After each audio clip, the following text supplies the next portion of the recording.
Hey guys, so it's a long time since I've actually talked on this channel. I decided I'm going to do a video about Man United. So yeah, let's get into it. Okay, so I'm going to start off with our actual season. I'm just going to say it was shit. I don't think there's any other way to put it. It was just god awful season. But yeah, it was nice to see us actually win a trophy.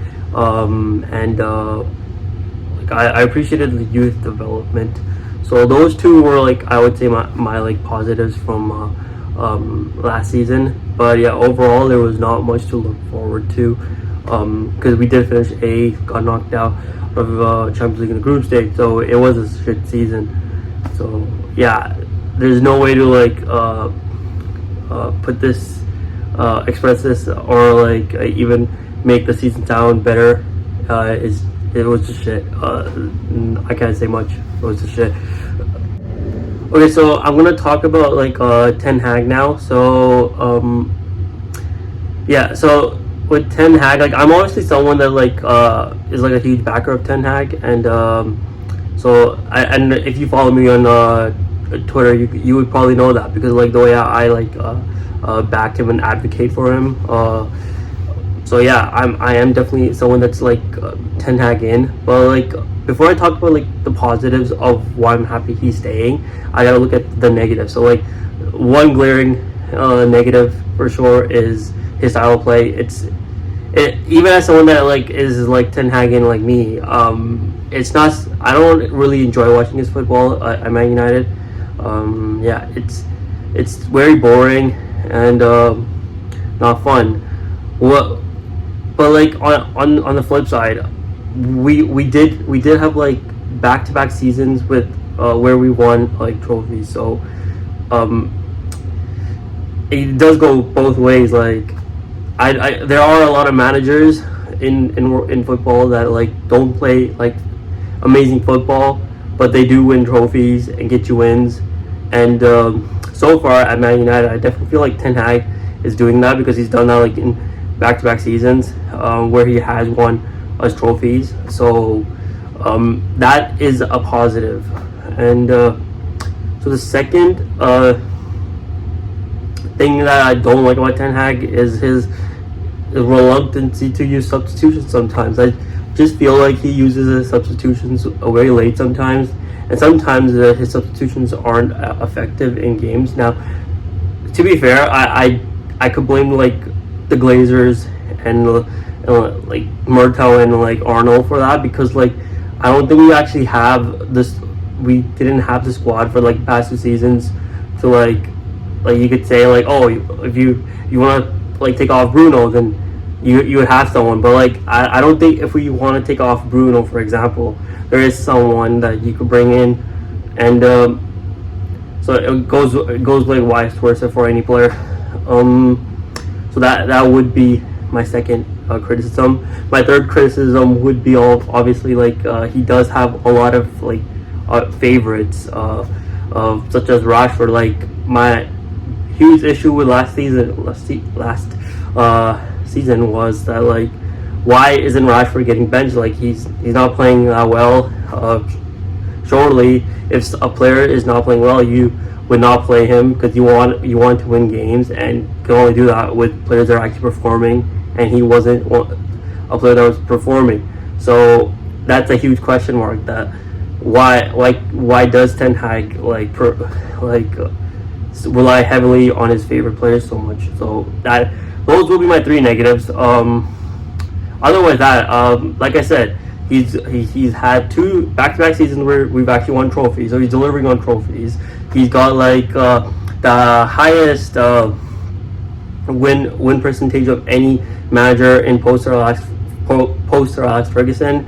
Definitely, I would say, if I'm not mistaken, he also has this he's only behind Sir Alex Ferguson in all the time as well. So that tells me he knows how to win games, and he knows how to win trophies.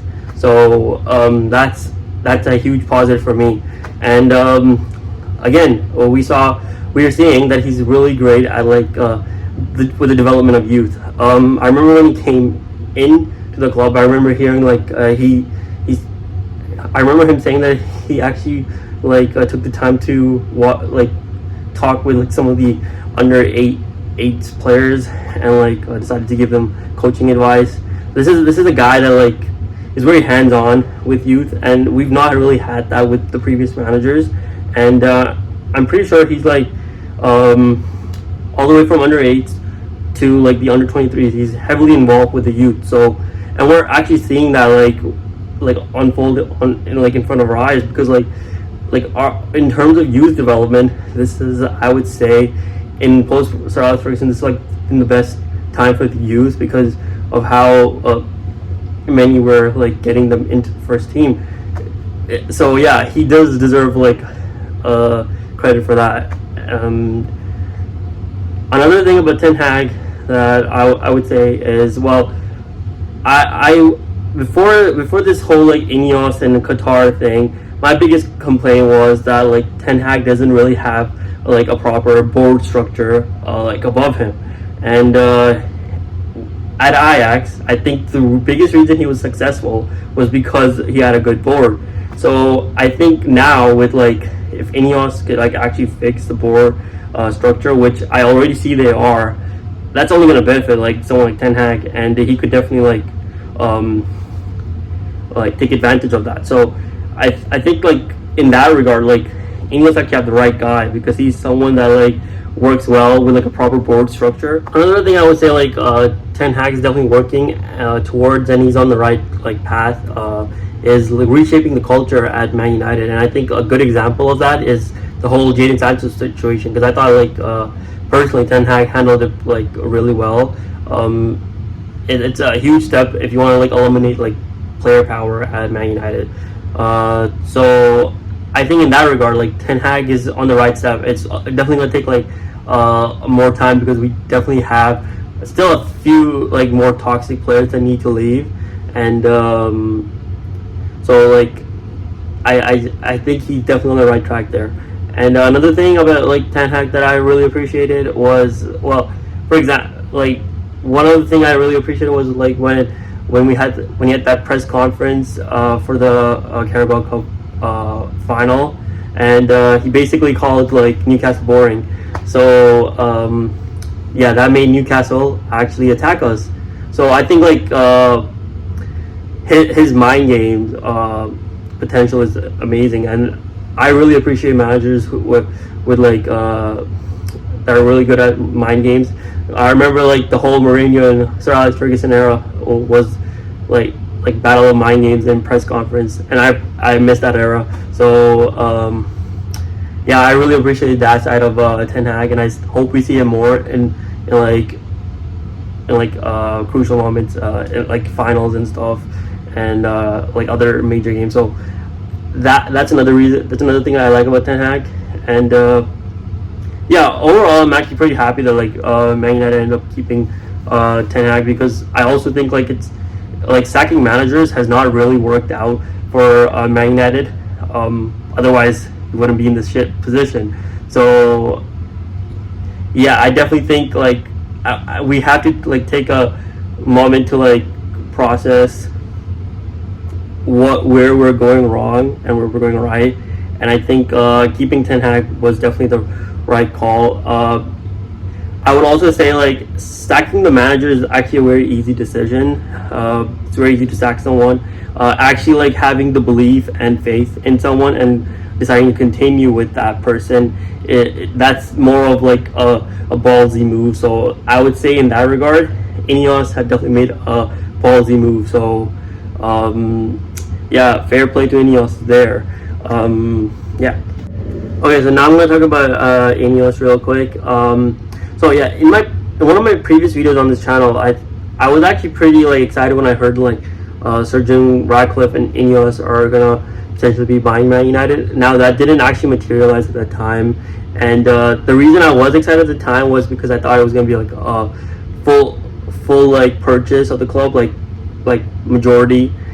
I did not think it would be 28% of the club. So that's one reason why I'm really disappointed with Ineos buying Man United, is because I was expecting a higher share of the club. This is definitely something Qatar promised.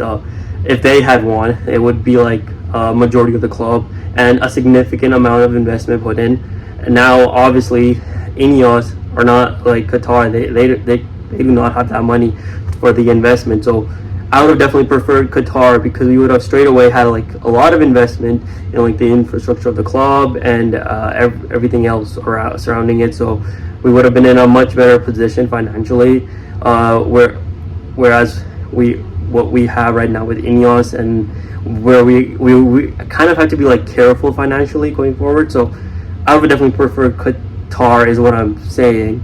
And another issue of mine with Ineos is when I did like research with like how they've handled their clubs, because they own two, FC Lausanne and Nice, right? And yeah, so what I found out when I did my research is they don't really like particularly live up to their promises. And I certainly for Nice, they've made like a lot of mistakes. And when I look at what they're doing with Man United, they've definitely learned from those mistakes. So that's what I'm really happy, because they've gotten like actual professional like experts in so far. So they're definitely on the right track. And let's just see if they stay on the right track. So I'm very like I'm actually very like skeptical still of Ineos. So I'm just gonna wait and see where we end up with that. But I definitely think we're on the right track for now. Okay, so going into this window, I wanted Man United to sign like 4 or 5 players. So if you go through it, definitely a left back. Most of our injury crisis were around the left back area. We didn't have a full, I think, fit left back since at least January, right? That's a rough. And we definitely need another defensive midfielder, because Amrabat has left. And I would say we need 2 center backs because of how our injury crisis went. And you can't go into the season with just 1 striker. So I definitely think we need another striker. So yeah, that's 4 or 5. And right now, as I'm making this video, we've only signed 2 players, like a striker and a center back, which is good. Like 80, we spent like less than 100 million, I think roughly 85 million on them, which is good for the price. And we've sold about 6 players for 33 million. Now I want this number to increase. I want us to sell like at least 4 more players and buy 2 or 3 more. So let's see if that could actually happen, because like right now I think there's like lots of work to be done. So it's not like the bet. I know a lot of fans on Twitter are going crazy. I still think there's a lot of work to be done, and we started well, but yeah, we still gotta sign more players, because we can't go into the season with like 3 less players. Trust me, we're gonna have an injury crisis again. So you gotta do your best to combat that.